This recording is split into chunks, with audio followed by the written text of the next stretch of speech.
Bună ziua! Pentru a face pâine de mălai dulce avem nevoie de anumitele ingrediente.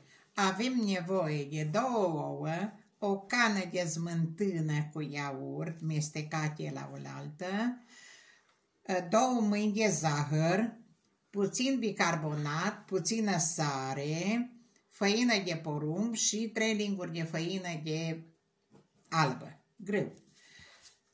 După aia se bat ouăle cu zahărul, se pune smântâna mestecată cu iaurtul și bicarbonatul, sarea și pe urmă se adaugă făina de mălai și făina de grâu și se face un aluat nici prea mole, nici prea tare.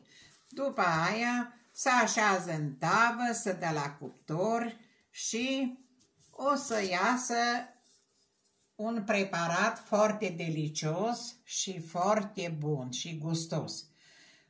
Dacă o să-l faceți și dumneavoastră, o să-l gustați și o să vedeți ce bunătate țărănească îi. Să aveți poftă bună!